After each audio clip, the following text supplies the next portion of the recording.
श्री सतगुरु महाराज की जय। संत में ही लीलामृत द्वितीय सोपान वैराग्य कांड। दोहा।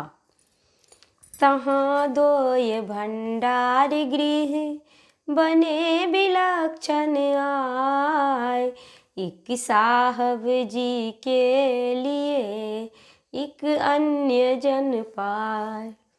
वहाँ पर दो बड़े विलक्षण भंडार गृह बने हुए थे। एक में दोनों साहब जी की रसोई बनती थी और दूसरे में अन्य आश्रमस्थ संत एवं भक्तों की।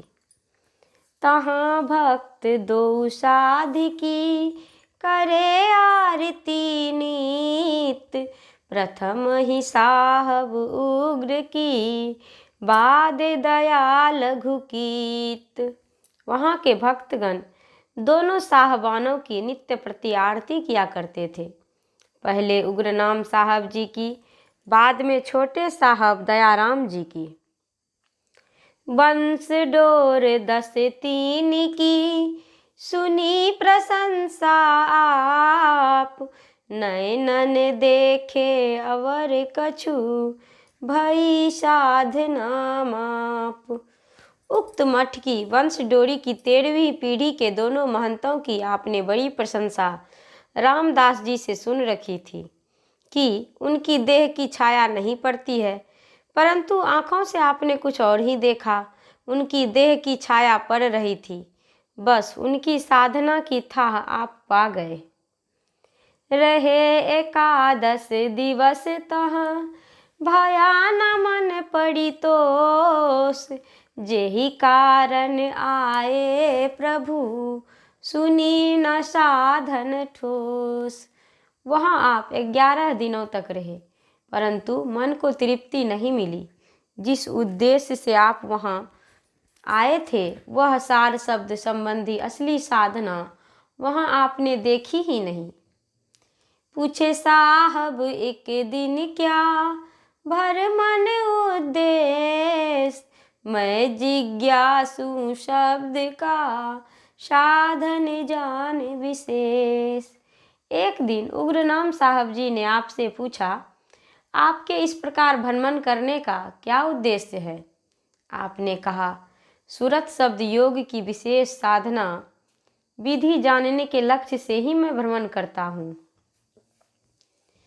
ते कह एक साध समुझाई, देहु ग्रंथ जे नहीं सुहाई, नहीं देखूं अंतर पथ ज्ञाना, लय आदेश किएऊं प्रस्थान। साहब जी ने एक साधु को समझाकर कह दिया कि इन्हें जो जो ग्रंथ पढ़ने में अच्छे लगे सो सब देते रहना।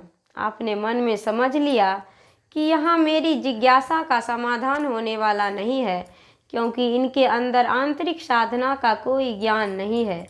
इसीलिए उग्रनाम साहब जी से आदेश लेकर वहाँ से प्रस्थान कर गए। ज्योति राम आए पुनि भाई, रामदास पह सब ही सुनाई, जाकी कीन्ने सुई बहुत बराई, देखी तासु भजन निपुनाई। वहाँ से चलकर आप पुनः अपने गुरुजी के पास ज्योतराम राय आ गए और रामदास जी के मिलने पर वहाँ की सारी बातें सुना दी। फिर कहा, जिनकी आपने बहुत प्रशंसा की थी उनके भजन प्रताप को मैंने अच्छी तरह देख लिया है, अर्थात उनमें मुझे कोई विशेषता नजर नहीं आई। झिरप उठे सुनी कै कटु बचना, बोले संत तुलसी कै रचना, आप सुने कछु दिन कै बीते, तेलीन उपत गुरु सन रीते। आपकी बातों को सुनकर वे झिड़क कर बोले, जाकी रही भावना जैसी, प्रभु मूर्ति देखी तिन तैसी। कुछ दिनों के बाद आपने सुना कि अब वे ऐसे मत में चले गए हैं जो गुरु को नहीं मानता। भई विगत श्रद्धा द्वय पर, बिनु सतगुरु कारज कसनी स्तर। गुरु ढिग आप बस नित भाई, सुनै सारे धुनि ग्रंथ महाई। तेहि कै मरम जान मनी इच्छा, सारे शब्द गति लेन परीक्षा। गुरु स्वभाव चाहत जो जाना, ते सुनी उठत तुरत ऋषियाना। आपके मन में दोनों आदमी श्री धीरजलाल गुप्त और श्री रामदास के प्रति अश्रद्धा बढ़ गई कि जो गुरु को नहीं मानता है उसका काम कैसे चलेगा। गुरु के निकट रहकर जब आप सार शब्द की महिमा दरिया साहब के ग्रंथ में सुनते तो उसके रहस्य को जान लेने की बड़ी व्यग्रता आपके मन में उत्पन्न होती, परंतु जब गुरुजी से उस रहस्य को पूछते तो वे तुरंत सुनकर बिगड़ उठते। गुरु है बहिर विषय कै ज्ञानी, शीस अति जन्म जन्म कई ध्यानी। जहाँ जहाँ जाई जाने गतियाहू,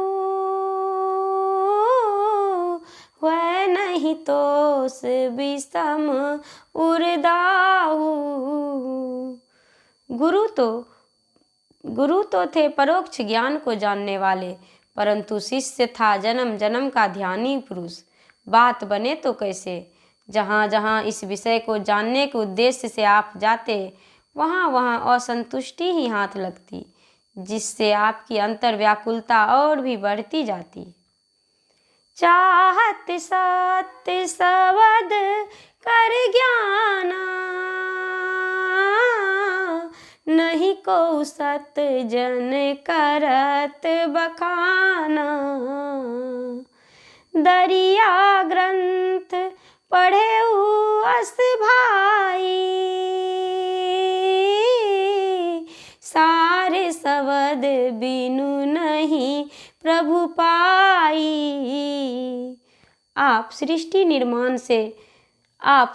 निर्माण होने से पूर्व जो ईश्वर की मौज से ध्वनि उत्पन्न हुई थी वह कैसी है, उस ध्वनि का ध्यान कैसे किया जाता है और वह ध्वनि साधन की किस स्थिति व किस सोपान में पहुँचने पर सुनाई पड़ती है, उसे जानना चाहते थे, जिसे आज कोई भी कलयुगी संत बतला नहीं पाते थे।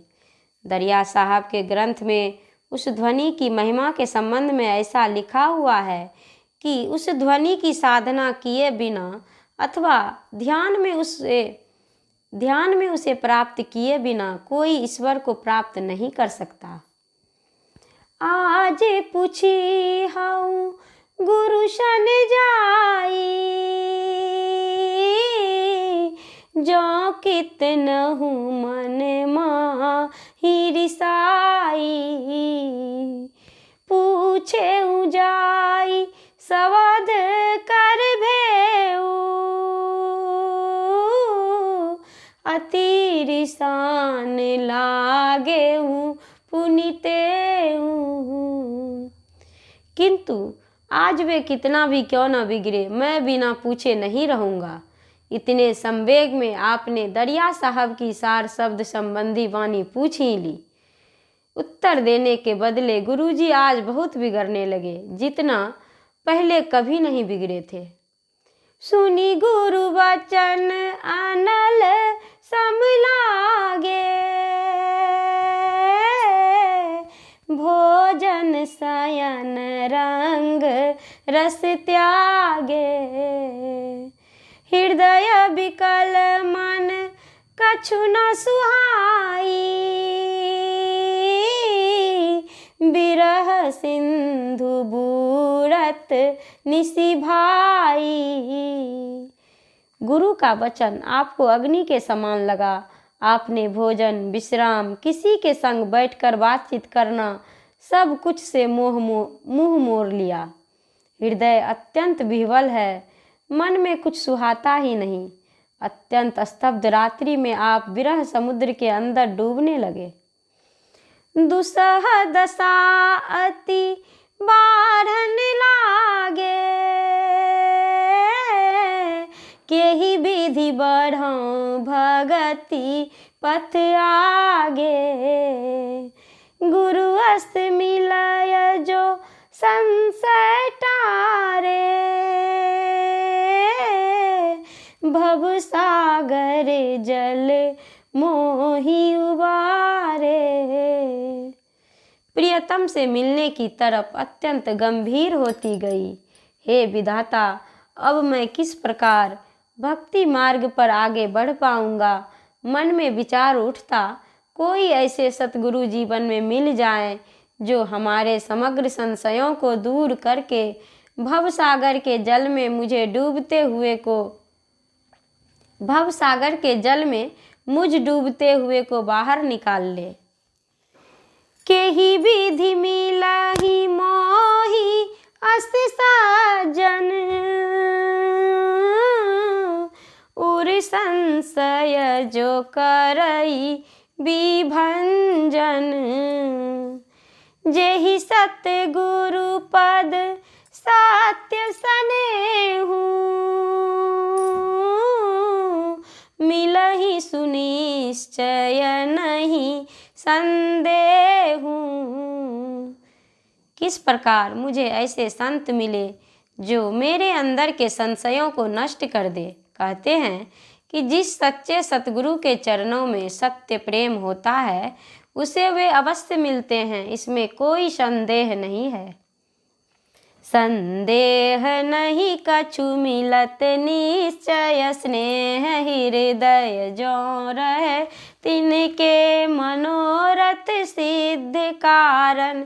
स्वयं ईश्वर तन धरे, देखूं मनोहर सपन रजनी। साथ द्वय आए यहाँ ते कर उठाए, शांत मुद्रा मह खरे दोनों जहां। यदि हृदय में प्रेम हो तो वे निश्चय ही मिलते हैं, इसमें कुछ भी संदेह नहीं। उनकी अभिलाषा को पूर्ण करने के लिए साक्षात परमात्मा ही शरीर धारण करके प्रकट हो जाते हैं। जब आप रात्रि में उपर्युक्त चिंतन करते करते सो गए तो आपने स्वप्न में देखा कि वहाँ 2 महात्मा आए हुए हैं। वे हाथ उठाए शांति मुद्रा में सामने खड़े हैं। श्री सतगुरु महाराज की जय।